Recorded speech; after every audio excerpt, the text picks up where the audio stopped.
कि खोवा खीर खसताम, खोवा खीर खसताम, अरे दूध मिश्री मखनवा हो कि नाही भावेला, ए माई नाही भावेला, त खालू लड्डू दल बेसनवा हो कि तोहके भावेला। कि गेदाय गुलाबू पुष्पगंध के खजनवा माई नाही भावेला, ए मैया नाही भावेला, त कवन गुड़हल में बागुनवा हो कि तोहके भावे नाम।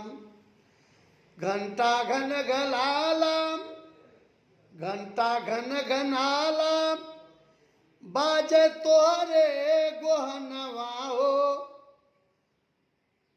कि कौनो नाही भावे नाम, ए मैया नाही भावे नाम।